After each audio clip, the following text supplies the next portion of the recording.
मित्रों, त्रेता युग में जिस तरह अधर्मी रावण और द्वापर युग में कंस ने आतंक मचाया था, ठीक उसी तरह उनसे भी खतरनाक राक्षस कलि पुरुष का जन्म कलयुग में होगा।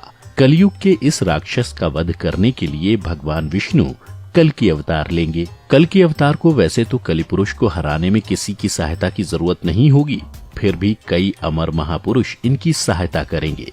वहीं हमारी धरती पर कई शक्तिशाली अस्त्र भी हैं, जिन्हें कल की अवतार धारण करके एक बार पुनः धर्म की स्थापना करेंगे। तो आइए जानते हैं वो कौन कौन से अस्त्र होंगे। सुदर्शन चक्र।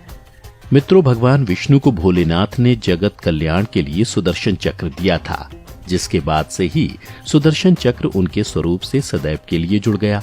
यह सुदर्शन चक्र ब्रह्मास्त्र के समान ही अचूक था। हालांकि यह ब्रह्मास्त्र की तरह विध्वंसक नहीं था, लेकिन इसका प्रयोग अति आवश्यक होने पर ही किया जाता रहा है, क्योंकि एक बार छोड़े जाने पर यह दुश्मन को खत्म करके ही दम लेता था। बता दें, विश्वकर्मा जी ने सूर्य की अभेद राख से सुदर्शन चक्र का निर्माण किया था। भविष्य पुराण के अनुसार सुदर्शन चक्र को भगवान विष्णु या उनके अवतार के सिवा कोई और धारण नहीं कर सकता है। इसीलिए जब श्री कृष्ण ने अपना शरीर त्यागा था, तब सुदर्शन चक्र उनकी उंगली से गिरकर धरती मां में समा गया था।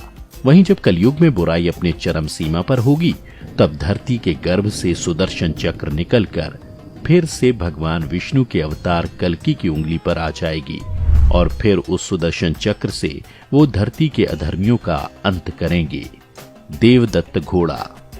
भविष्य पुराण के मुताबिक कलयुग में पाप की अधिकता होने पर दुष्टों के संहार के लिए भगवान विष्णु के 10वें अवतार कल्कि अवतार एक घोड़े पर बैठकर युद्ध लड़ेंगे। उनके घोड़े का नाम देवदत्त होगा। यह घोड़ा बहुत शक्तिशाली होगा।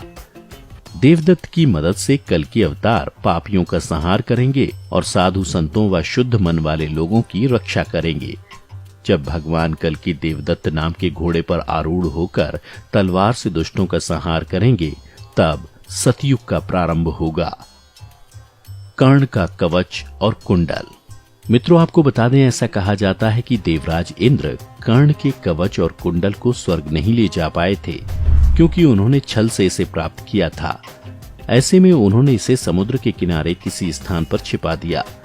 इसके बाद चंद्रदेव ने ये देखा और वो उस कवच और कुंडल को चुराकर भागने लगे। तब समुद्र देव ने उन्हें रोक लिया और इसी दिन से सूर्य देव और समुद्र देव दोनों मिलकर उस कवच और कुंडल की रक्षा करने लगे।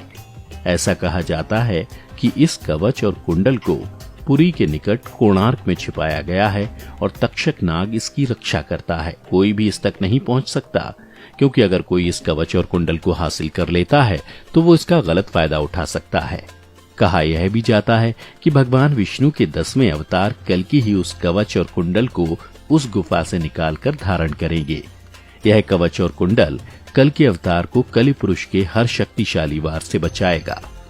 ब्रह्म पदार्थ।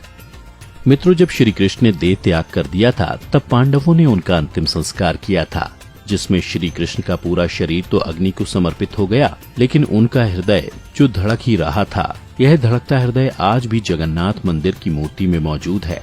भगवान के इस हृदय अंश को ब्रह्म पदार्थ कहा जाता है। हर 12 साल बाद जब जगन्नाथ जी की मूर्ति बदली जाती है, तब इस ब्रह्म पदार्थ को पुरानी मूर्ति से निकालकर नई मूर्ति में रख दिया जाता है। जिस समय भगवान का ये पवित्र कार्य होता है, उस समय सुरक्षा बहुत ज्यादा होती है। उस समय मंदिर के अंदर किसी को भी जाने नहीं दिया जाता है। वहीं पुजारी की आंखों में पट्टी बंधी होती है। इसके साथ ही उनके हाथों में कपड़े भी लपेट दिए जाते हैं। जब यह रस्म निभाई जाती है, उस समय पूरे शहर की बिजली काट दी जाती है। इसके बाद मूर्ति बदलने वाले पुजारी भगवान के कलेवर को बदलते हैं। मित्रों, बता दें, ब्रह्म पदार्थ में असीमित शक्तियां हैं। धर्म विद्वानों का मानना है कि कलयुग में कल्कि अवतार इस ब्रह्म पदार्थ की मदद से कलि पुरुष को पराजित करेंगे। भविष्य पुराण में लिखा है कि आने वाले समय में सनातन धर्म पर घोर संकट आएगा। तब इंसान की सोच बहुत गिर गई होगी और संसार हर तरफ से सनातन धर्म को खत्म करने में लगा होगा। यह वो वक्त होगा जब कलयुग खत्म होने के कगार पर होगा। ऐसा कहा जाता है कि जब जब धरती पर पाप और अधर्म बढ़ता है, तब भगवान विष्णु किसी न किसी रूप में अवतार लेते हैं और पापियों का विनाश करते हैं। नरसिंह, राम और कृष्ण अवतार इस बात के सबूत हैं। वैसे ही जब कलयुग का अंत आ जाएगा तब भगवान कल की जन्म लेंगे। वहीं कल की पुराण की माने तो कलयुग के राक्षस कलिपुरुष का पूर्ण रूप से अंत नहीं होगा, बस उसकी शक्तियां खत्म हो जाएंगी, लेकिन एक बार फिर वो अगले कल्प में कलयुग में प्रकट होगा। कलिपुरुष का साथ देने वाले मनुष्यों का भी अंत होगा। तो मित्रों, आज की इस वीडियो में बस इतना ही। हम उम्मीद करते हैं कि हमारी वीडियो के जरिए आपको कल के अवतार के शक्तिशाली अस्त्रों के बारे में पता चल गया होगा। हमें कमेंट करके जरूर बताएं।